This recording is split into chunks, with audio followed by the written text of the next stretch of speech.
The first bang shook the door so hard I thought someone was trying to break in. The second one knocked a picture off the wall. By the third, my finger hovered over the panic button hidden under my desk. One press, and 3 blacked-out vans full of DEA agents would descend on my sleepy suburban neighborhood like the 4th of July exploded in camo. That was almost exactly what happened. But not for the reason you'd think. Because the people hammering on my door in the middle of the night weren't cartel goons or rogue informants. No, they were HOA security guards. 3 wannabe Rambo rejects in golf carts with radios, clipboards, and a serious misunderstanding of federal jurisdiction. And they had no idea that by pounding on my door at 12:01 a.m., they'd just blown the biggest undercover sting I'd run in 8 years. I opened the door in silence, staring at the triumphant figure in the middle, mid-50s, buzz cut, tactical vest 2 sizes too small, holding a flashlight like he expected me to confess to murder. "Sir," he said in a gravelly voice clearly rehearsed, "we've received reports of unusual electrical activity inside your residence. We're conducting a security sweep per HOA Code 7-14C. I blinked at him. "At midnight?" I asked. "You guys always do your sweeps during REM cycles?" He didn't get the joke. The one on the left had his hand on what I can only assume was a stun gun holstered to his belt like a Wild West sheriff. The third guy was chewing gum and glaring at my porch camera like it had insulted his mother. Now here's the part that made my stomach churn. Behind them, 2 houses down, a black Escalade with tinted windows had just pulled away from the curb. That Escalade was supposed to stay parked until I gave the signal. Inside it? A cartel courier we'd been tracking for 3 months.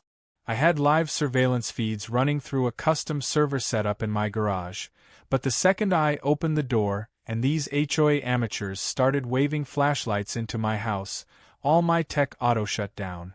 Safety protocol. Which meant no more video, no more audio, and no more evidence. They didn't just interrupt my operation, they may have flushed the entire investigation down the toilet. "Sir," said the buzzcut again, peering past me like he was trying to spot something incriminating, "do you mind if we come in for a quick inspection?" My laugh came out a little louder than I meant. "Absolutely. I mind very much," I replied. "This is a private residence. You have no legal authority to enter." He puffed up like a squirrel on Red Bull. "The HOA charter allows emergency inspections in the case of suspected hazardous material use," he snapped. That was so wrong I almost choked. Meanwhile, inside my house, the blinking lights on my encrypted monitors were flashing yellow, recordings ceased, tracking lost, operation compromised. I took a deep breath, trying to suppress the urge to tell them I was a federal agent and slap all 3 of them with obstruction charges. But blowing my cover wasn't an option. Not yet. Instead, I turned on my best clueless neighbor voice. "Oh wow," I said, "hazardous materials? You mean like Christmas lights?" One of them muttered something about a possible grow operation, which would have been hilarious if it wasn't such a dangerous accusation to throw around in front of a real DEA agent. I could feel heat rising in my ears. Behind me, I heard a soft chirp from the second floor, my motion sensors. That meant someone, or something, was moving upstairs. It could have been my cat. Or it could have been the surveillance drone I forgot to shut down before opening the door. "Look," I said, stepping forward and forcing them back slightly, "you've got 30 seconds to get off my property before this becomes a legal issue. You're not law enforcement. You're glorified rent-a-cops in khakis." That struck a nerve. The buzzcut guy squared his shoulders. "This is an official HOA action," he barked. "Refusal to comply will be reported and fined." I grinned, showing teeth. "Great. I'll have the paperwork framed next to my federal credentials." I slammed the door, not hard, but firm enough to rattle them.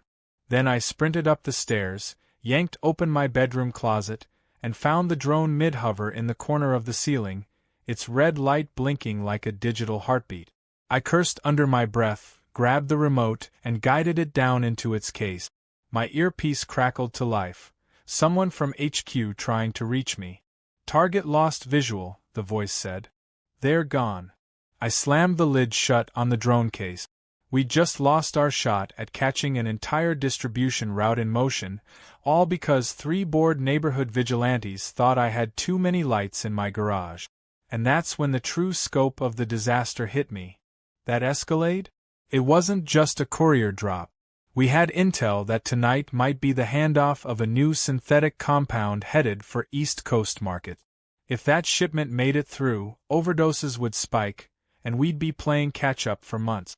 I'd been stationed in this quiet little neighborhood for weeks, blending in as a freelance consultant with a love for gardening and model trains. But now, my cover was shaken. Worse, the HOA security had probably filed a formal complaint, which meant a paper trail. Which meant someone, somewhere, could start asking questions about me. Questions I wasn't ready to answer. I walked back downstairs, heart thumping, just in time to see the security team waddling away from my driveway like they'd just saved the world. One of them turned back and snapped a photo of my house. Another placed a notice on my mailbox. I retrieved it later. Violation, excessive lighting and suspicious equipment use. $600 fine. Pay within 10 days or face board hearing. I stared at the paper and laughed. Not because it was funny, but because if I didn't laugh, I'd explode. Then, as I leaned against my doorway trying to process the night, something strange caught my eye. Across the street, from behind a privacy hedge, someone was watching me. A man in a dark hoodie. Not HOA. Not a neighbor. He stood perfectly still, like a statue, before slowly backing out of sight and vanishing down the block. That was no coincidence. And just like that, I realized, this wasn't just a sting that got interrupted. It was now a hunt. And I wasn't sure who was hunting who. The following morning, I was greeted not by sunshine or birdsong, but by the soft thwack of yet another notice being slapped onto my garage door. I waited until the footsteps faded, then pulled it down. This one was even more absurd than the last. Non-regulated antenna equipment observed on roof. Possible FAA violation. Immediate removal required. Fine pending. I blinked at the paper. They were now citing federal aviation regulations. My rooftop surveillance relay was disguised as a weather sensor, perfectly legal, hidden in plain sight. But the HOA didn't just want to play neighborhood watchdog. They were trying to outpolice actual federal agents. The stupidity of it would have been funny if it hadn't compromised a multi-million-dollar sting. I spent the morning going over last night's surveillance data, or what little was left of it. Most of the feeds cut the moment those glorified mall cops showed up. The cartel SUV had pulled away exactly 47 seconds after the first knock on my door. The timing wasn't random. They had to know something was off. Either they had eyes on me, or the neighborhood's circus act had drawn enough attention to spook them. Either way, the mission was a bust. I logged everything, encrypted the files, and sent a classified debrief to HQ. Then I poured myself a coffee that tasted like regret and stared out the window at what should have been a quiet cul-de-sac. That's when Paul strutted by. He was the self-declared director of HOA security, a man who wore sunglasses indoors and told anyone who'd listen that he once worked private detail in Panama. No one knew what that meant. Based on his behavior, I figured it involved guarding pool noodles. He had a clipboard tucked under one arm, a walkie-talkie in the other, and a smug little smirk that screamed, "I read one article about SWAT teams and now think I'm Delta Force." He stopped in front of my house, peered at my mailbox again, then snapped another picture of my sighting before moving on. He didn't see me watching him through the blinds. He didn't see much of anything, really, except opportunities to puff up his authority like a blowfish in tactical boot. Still, something felt off. The guy was annoying, sure, but now he was overreaching. Way over. FAA regulations? Midnight raids? That wasn't just HOA pettiness. That was someone trying to dig too deep. I wondered briefly if the cartel had slipped a few bucks to Paul and his band of neighborhood enforcers. After all, they had a pattern, using HOA boards and private security to sniff out federal activity.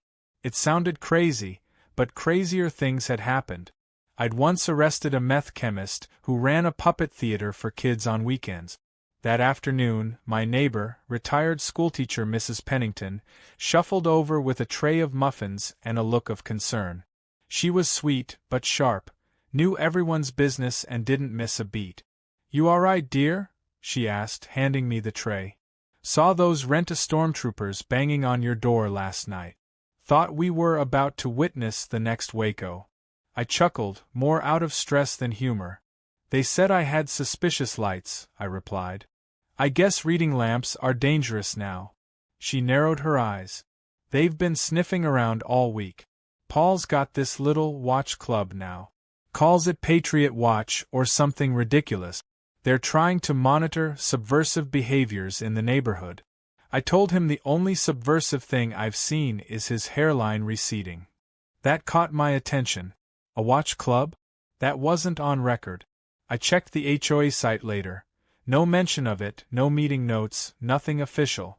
Which meant it was an unofficial group acting under the illusion of HOA authority. That made them dangerous. Untrained, unsupervised, and convinced they were heroes. Worse, they had access. They could wander the streets, peer over fences, knock on doors, all while pretending they were just concerned citizens.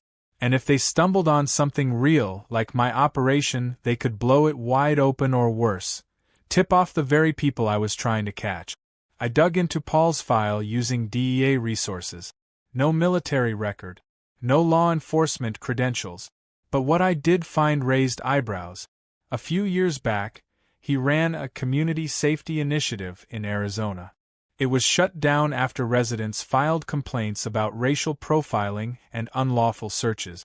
He moved here shortly after and joined the HOA. Within months, he'd worked his way onto the board. Then came the badges, the radios, the midnight patrols. This wasn't just some bored guy with a complex. This was a pattern. And suddenly, the stakes of my cover being blown escalated dramatically. That night, I powered up the backup drone and repositioned the cameras. I wasn't watching the cartel anymore, I was watching the HOA. My new targets were the people with clipboards and walkie-talkies. I reviewed hours of footage, noting patrol routes, timing, who they spoke to. What I found was odd. They weren't just checking on noise complaints or lawn violations. They were casing certain homes, lingering outside properties, snapping photos of garages and driveways, especially mine. At one point, Paul even leaned down near my trash bins, lifting the lid, pretending to tie his shoe. That's when I realized he wasn't just annoying. He was suspicious of me. Worse, someone in his crew had gotten into my mail. I noticed it the next morning, a missing envelope. Harmless on the surface, a utilities bill. But inside was a folded pamphlet from the DEA, accidentally misrouted. A reminder about quarterly agent debrief. The kind of thing that, if opened by the wrong person, could start raising very specific questions. I had to act fast. I called HQ and requested extraction of sensitive gear and a temporary relocation of the command node. They were hesitant. We were so close to nailing the operation. But I couldn't risk it. The operation was compromised, and I had an HOA president who thought she was Nancy Drew and a security force with delusions of homeland security. Then came the final straw. I returned from a quick drive to find a violation posted not just on my garage, but inside my mailbox. They had opened it. That was a federal crime. And they did it without shame. The notice accused me of harboring unlicensed electronics with potentially harmful emissions. The kind of language someone only uses when they've Googled spy gear and decided you're a threat to national stability because your garage has more than one power strip. I called Karen, the HOA president, requesting an official board meeting to clear things up. She declined. Then, 2 hours later, I received an email. Per Section 14 of our charter, the HOA board reserves the right to inspect any property for community safety. Your refusal will be documented. They were escalating. But so was I. Because now, it wasn't just about a busted sting. It was about who tipped them off, and who was feeding them information. And if I was right, someone inside the HOA wasn't just nosy. They were working with the enemy. 2 days after the midnight debacle, I sat in a pool house 5 doors down from my own, surrounded by screens, audio feeds, and enough gear to rival a small news station.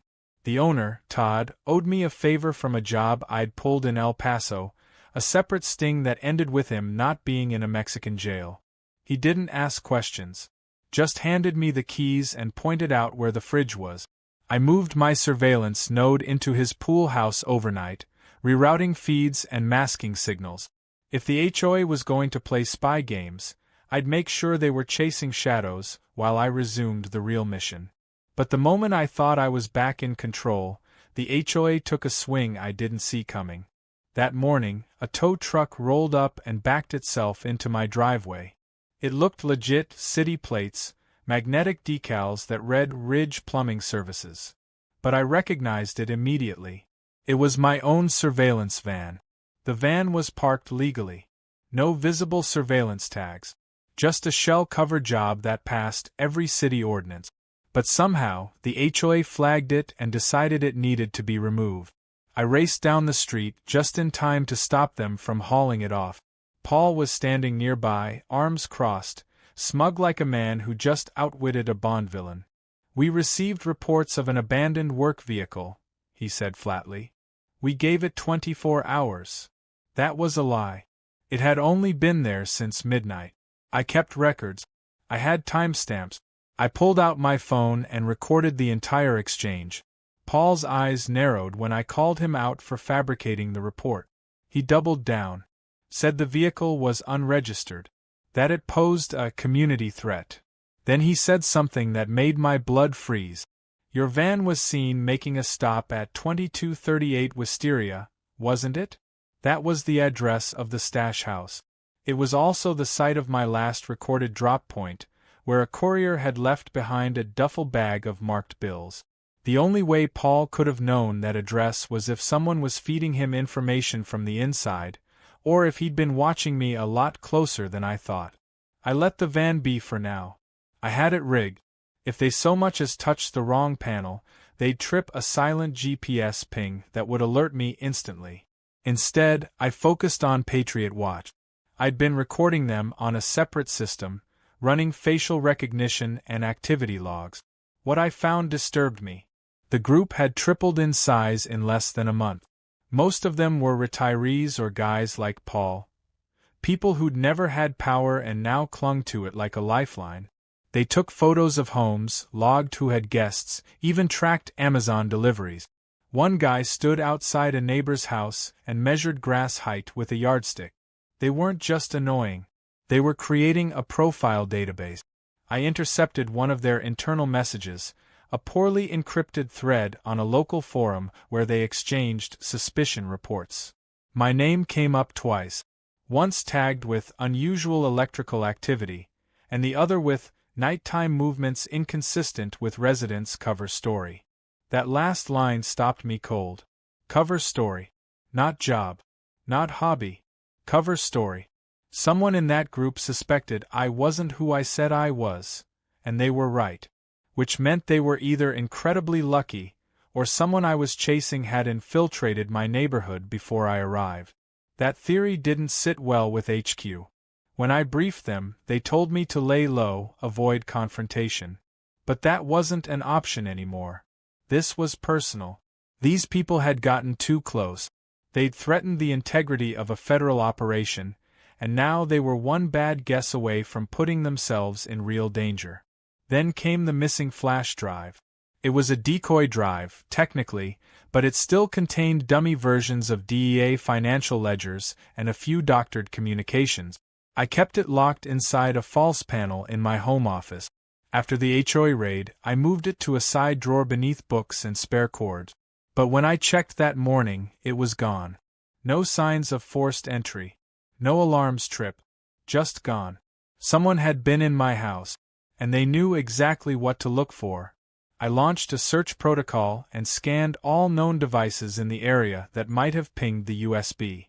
It came back within minutes. The flash drive had been inserted into a device with a signature ID linked to Karen. Not someone in the HOA.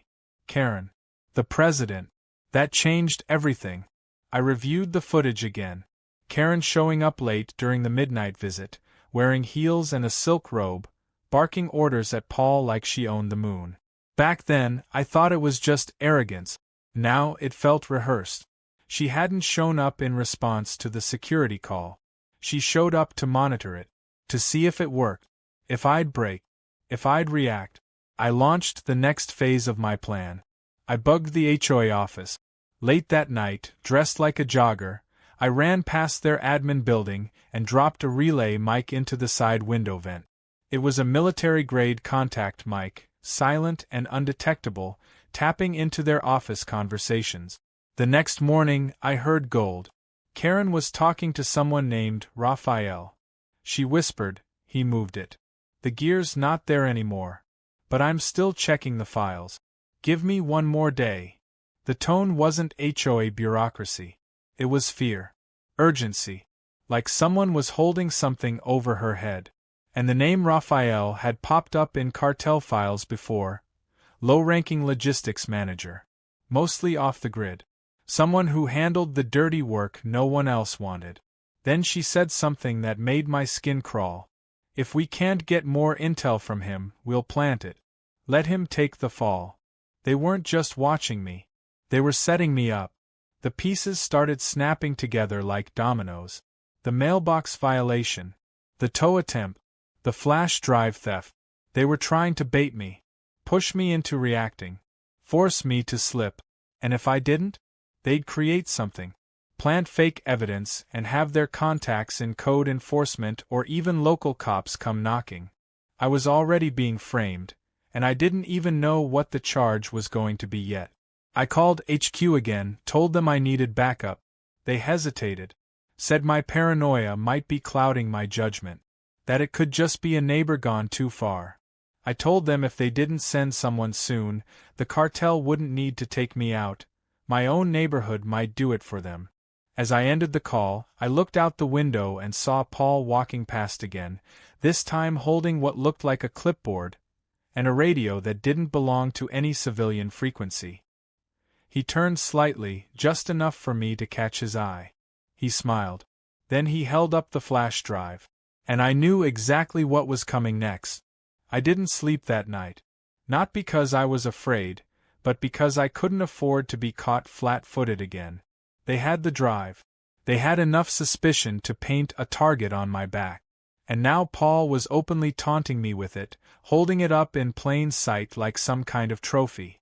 He knew exactly what he was doing, and worse, he knew I couldn't do anything about it, at least not openly. Any wrong move, any exposure of my true identity, and not only would the entire operation go up in smoke, but the cartel might take the bait and strike early, leaving chaos in its wake. So I stayed quiet, watching, recording, waiting for the right moment. But what I didn't know then was that moment was coming faster than I expected, and it would arrive in the form of a backyard gala, fireworks, and one very expensive mistake. It started with an invitation that wasn't meant for me. Karen hosted a community-wide charity event in her backyard, a last-minute fundraiser with an exclusive guest list and a no-press clause attached. That raised every alarm I had. Karen didn't throw parties. She issued warnings and passed fines. So when she suddenly rolled out red carpets, champagne fountains, and live jazz, I knew it wasn't about raising money for the new HOA Park Bench initiative. I ran a quick facial analysis on the arriving guests and confirmed my suspicions within minutes. At least 3 of them had ties to Raphael.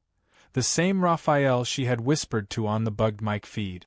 The same Raphael who was now flagged as a person of interest in 2 cities. Karen wasn't just entertaining. She was laundering. Contacts, money, or both. I needed to get inside that party.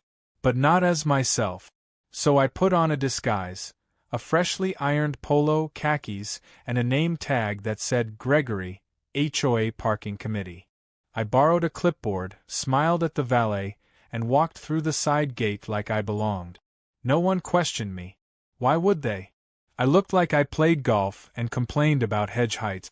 The backyard was draped in string lights, fake ivy, and overpriced rentals. At the far end was Karen, wearing a sequin blazer and holding court like a reality TV villain. Her smile was all teeth. I kept my distance, instead trailing the servers and noting where the guests clustered. That's when I saw Paul, standing next to a man in a navy suit who didn't fit the suburban mold. Too clean. Too quiet. I scanned his face discreetly. His name was Marco Sandoval, one of Raphael's top liaisons for logistics, which was cartel speak for transporting money and product through legitimate-looking fronts. I wasn't the only one watching him, though. A woman near the wine table kept glancing at him from under her wide-brimmed sun hat. She wasn't part of the regular HOA clique. Something about the way she moved, controlled, deliberate, felt familiar.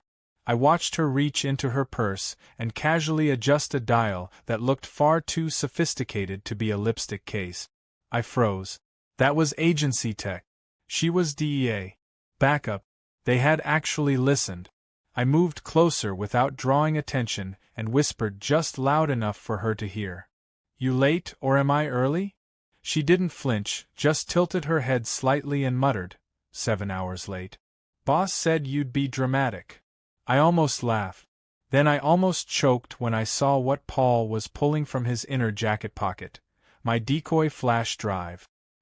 He handed it to Marco with a casual nod, like he was passing off a napkin. Marco took it, placed it in a small pouch, and handed over a brown envelope in exchange. That was it. The deal.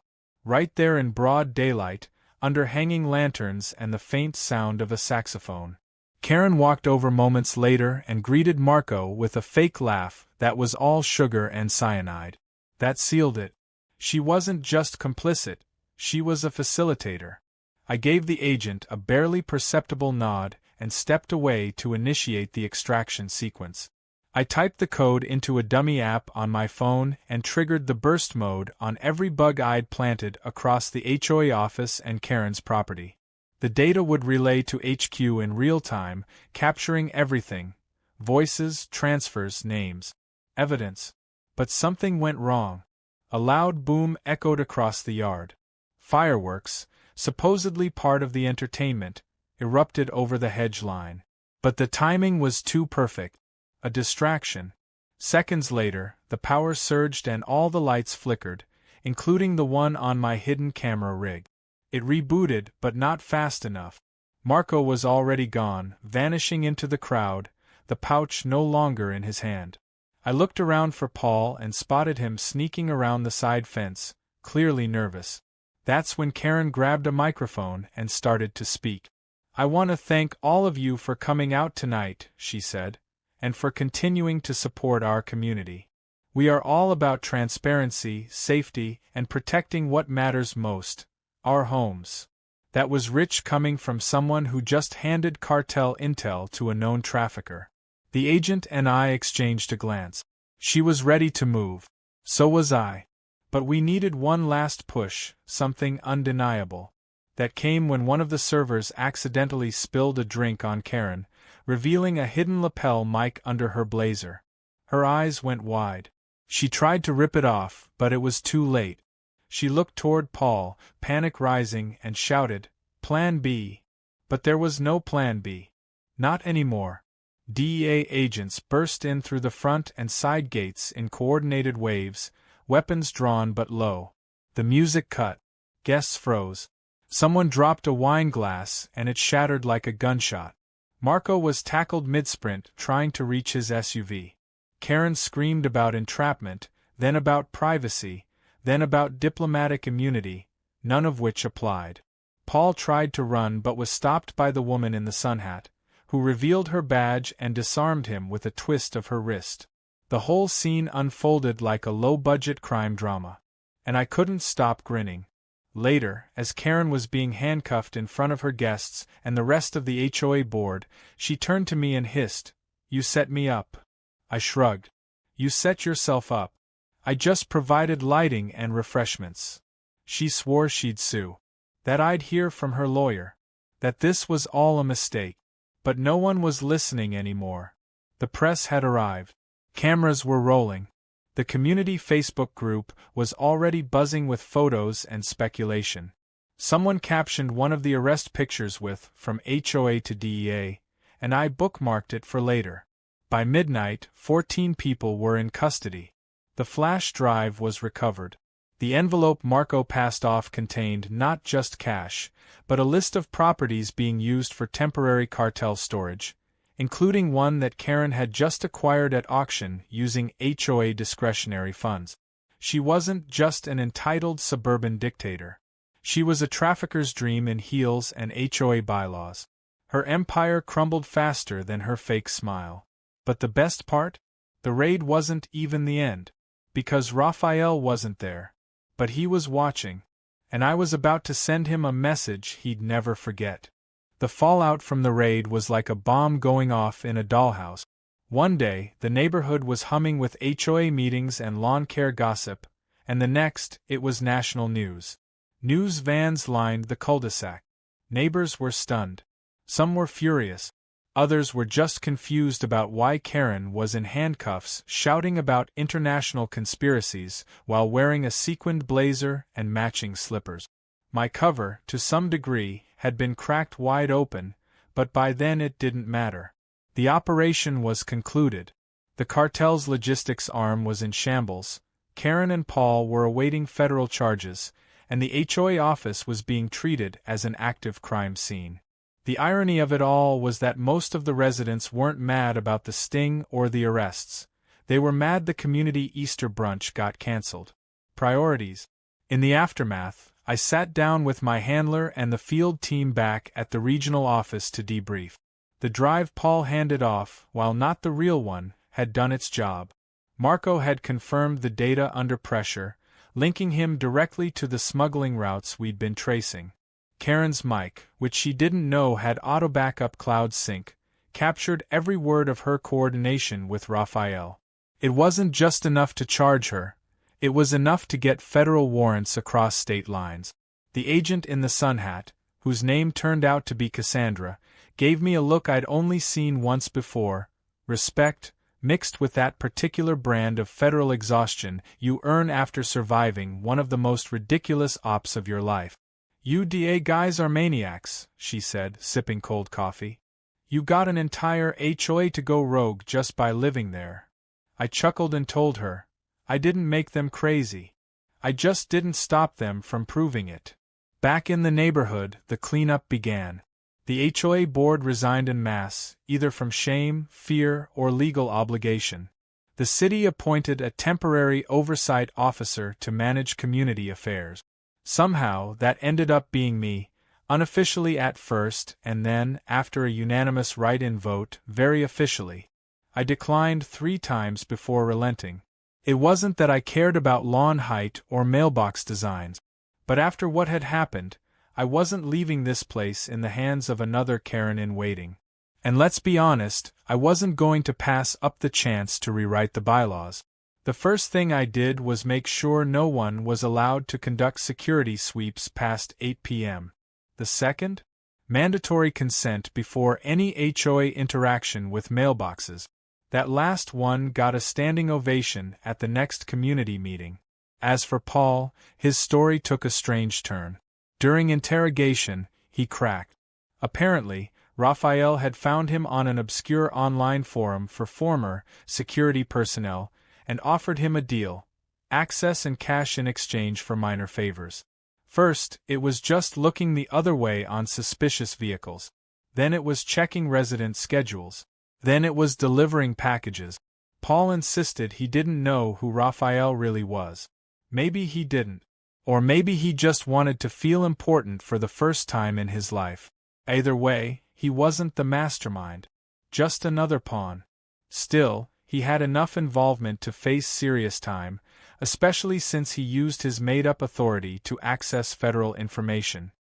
His lawyer tried to play the ignorance angle, but let's be honest. No judge is going to sympathize with a man who created an illegal neighborhood surveillance team and nearly derailed a federal operation. Karen's fate was even more dramatic. She did an online livestream from her cousin's basement the day after getting out on bail, claiming she was the victim of a setup, that she had deep knowledge of intelligence activities, and that she had been silenced for exposing corruption. She called it HOA Gate. She wore sunglasses indoors and ranted for 37 straight minutes about how the government implanted a tracking chip in her poodle. The video went viral, not because people believed her, but because someone auto-tuned it into a remix titled, "Karen Knows Too Much." Charted on TikTok for a week straight. She tried to sue for defamation. She lost. With the heat finally cooling off, I took a few weeks to assess the wreckage. The cartel wasn't done, of course. Raphael was still out there, and his next move would be desperate. But the good news was he'd been shaken. He lost a vital link in his distribution chain, and he now knew we were watching. He also knew we had his communications, which meant he couldn't trust half his network anymore. The feds had a window, and they were already prepping for the next strike. I wasn't slated to lead that one. I'd done my part. My mission was complete. But I couldn't quite bring myself to leave just yet. In the weeks that followed, the neighborhood began to breathe again. Kids rode bikes down the street without being recorded by HOA drones. Neighbors actually talked instead of filing complaints.